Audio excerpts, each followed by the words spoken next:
মাঝে মাঝে আল্লাহ আমাদেরকে দুঃখ কষ্ট দিয়ে পরীক্ষা করতে চান, এগুলো আমাদের জন্য খারাপ নয়। এই দুঃখ কষ্ট বিপদ আমাদের কোমরকে সোজা করে, আমাদের পায়ের মাটিকে শক্ত করে। চিল্লায় বলেন ঠিক কিনা?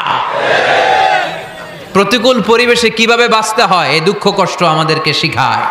এজন্য মুমিন বান্দার বৈশিষ্ট্য হচ্ছে দুঃখ কষ্ট বেদনা জ্বালা এগুলোতে সে আপসেট হয় না, সে হাল ছেড়ে দেয় না, সে ভরসা রাখে একজনের উপর। চিল্লায় বলতে হবে তিনি কে? কারণ মুমিন জানে রাত্রি যত গভীর হয় অন্ধকার তমানিসা ভেদ করে সুবহে সাদিক হয়।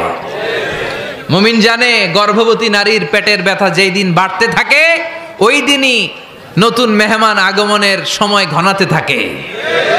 মুমিন জানে তার জীবনে দুঃখ কষ্ট বিপদ যত বাড়তে থাকে সুখের দিন কাছে আসতে থাকে। এজন্য মুমিনের হারাবার কিছু নেই। ফা ইন্নামা আল উসরি ইউসরা, ইন্নামা আল উসরি ইউসরা। নবী হে, কষ্টের পরেই আছে আনন্দ, দুঃখের পরেই আছে সুখ। আপনি সমস্যায় পড়েছেন, ওই সমস্যার সমাধানও আছে না নাই? এই পৃথিবীতে এমন কোন সমস্যা আছে যেটা সমাধান নাই? কথা বলেন। সমস্যা তৈরি করেছে কে? আবার সমাধানও দিয়েছে কে? Allah doesn't create a lock without its key. Allah কখনো চাবি না বানাইয়া ওইটার তালা বানায় নাই। কথা কন। তালাও যেহেতু আছে ওই তালার চাবিও বানিয়েছে কে? মা আনজালাল্লাহু দাআন ইল্লা আনজালাল্লাহু লাহু শিফা। আল্লাহ দুনিয়ায় এমন কোন রোগ পাঠায় নাই যেই রোগের ঔষধ বানায় নাই, এমন কোন রোগ নাজিল করে নাই যেই রোগের কোনো চিকিৎসা বানায় নাই, হয়তো সেটা আবিষ্কার হয় নাই। অনেকে ক্যান্সারের কথা বলতে পারেন যে হুজুর ক্যান্সার এমন রোগ, এই ক্যান্সার তার নাই কোনো অ্যান্সার, কিন্তু বিজ্ঞানীরা বলতেছে এটারও অ্যান্সার আবিষ্কৃত হচ্ছে। সুবহানাল্লাহ কইবেন না? কিছু কিছু ক্ষেত্রে হয়েও গিয়েছে। এজন্য দুঃখের পরেই আছে সুখ, কষ্টের পরেই আছে আনন্দ। এই দুনিয়াটাই এরকম, কষ্টের পরই আনন্দ। দেখবেন তারাবির নামাজ 20 রাকাত পড়তে কষ্ট লাগে না? কোমরে ব্যথা, হাঁটুতে ব্যথা, কিন্তু 20টা রাকাত যখন শেষ করে মসজিদ থেকে বের হই একটা আনন্দ আছে না নাই? কষ্ট করে পরীক্ষার জন্য প্রিপারেশন নিলেন আপনি কয়েক মাস, কিন্তু ফলাফল যখন ভালো হয় তখন একটা আনন্দ আছে না নাই? সারাদিন রোজা রাখলেন রমজানে, কি কষ্ট, তৃষ্ণায় গলা ফেটে যায়, কিন্তু ইফতারির সময় যখন রুহাবজা শরবতটা খাই কেমন লাগে? একটা আনন্দ আছে না নাই? এজন্য আল্লাহ বললেন فَإِنَّ مَعَ الْعُسْرِ يُسْرًا إِنَّ مَعَ الْعُسْرِ يُسْرًا। ও নবী, কষ্টের দিন মক্কায় অল্প কিছু দিন, মদিনাতে আনন্দের দিন অপেক্ষা করছে। আমাদের জীবনে যদি দুঃখ কষ্ট আসে আমরা ধৈর্য ধরবো, তাওয়াক্কুল করবো একজনের উপর, তিনি কে? কারণ আমরা বিশ্বাস করি কষ্টের দিন এটা চিরকালের জন্য নয়, সামনে আনন্দের দিন আমাদের জন্য সেট করে রেখেছে কে?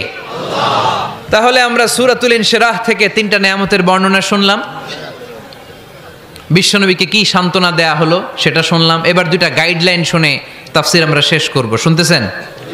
কষ্ট হচ্ছে তো উঠা বসা করতেছেন কেন? উঠলেন কারা কারা? শেষ করে দিব? দোয়া করে দেই। কি গাইডলাইন দিলেন শুনবেন? কে কে শুনবেন না হাত তোলেন।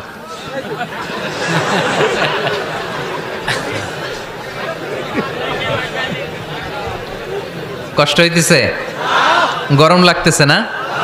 আমিও ঘামতেছি আপনাদের সাথে সাথে। অনেক গ্যাদারিং হয়ে গেছে। আসেন আল্লাহর নামে 3টা তাকবীর দেই, তারপর কোন 2টা গাইডলাইন তিনি বিশ্বনবীকে দিলেন ওই নির্দেশনা বাণীটুকু শুনে আজকে আমরা বিদায় নেব। আওয়াজ করে পড়তে হবে লিল্লাহে তাকবীর,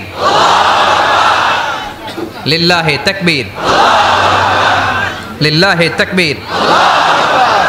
গাইডলাইন নাম্বার 1, ফাইদা ফারাগতা ফানসাব।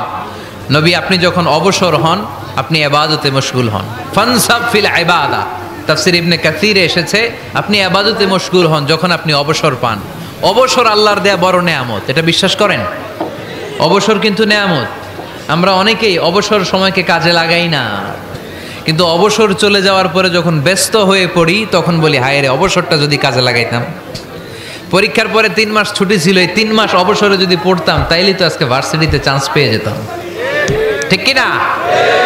এজন্য বিশ্বনবীর আল্লাহ বললেন নবী ফাইদা ফারাগতা ফানসাব ওয়া ইলা রাব্বিকা ফারগাব। মাদানী জীবনে, মাক্কি জীবনে, দাওয়াতি কার্যক্রমের পরে, রাষ্ট্রীয় কার্যক্রমের পরে যখনই আপনি অবসর পাবেন তখনই আপনি ইবাদত করেন, তখনই বেশি বেশি আল্লাহর কাছে দোয়া করে। দোয়াটা খুব শক্তিশালী, কিন্তু আমরা অনেকে জানি না কি করে দোয়া করতে হয়। সিনসিয়ার দোয়া ইজ লাইক এ মিসাইল। আপনারা প্রায় পত্রিকায় শুনবেন আমেরিকা অমুক দেশে মিসাইল হামলা করেছে, শুনছেন?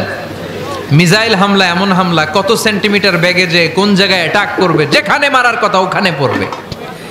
ঠিক দোয়াটা হচ্ছে মিসাইলের মতো। আপনি যদি দোয়ার মতো দোয়া করতে জানেন, ওই দোয়াটাও জায়গা মতো যে ভেদ করবে। চিল্লা এখন ঠিক কিনা? কিন্তু আমরা দোয়া করতে জানি না, কি করে দোয়া করতে হয় এটা জানি না। বিশ্বনবীকে আল্লাহ বললেন, নবী ফাইদা ফারাগতা ফানসব, যখন আপনি অবসর হবেন তখন আপনি দোয়া করেন, আল্লাহর কাছে চান। বেশি বেশি চাইলে খুশি হয় কে? তার মানে প্রথম ঘোষণা হলো ফাইদা ফারাগতা ফানসব।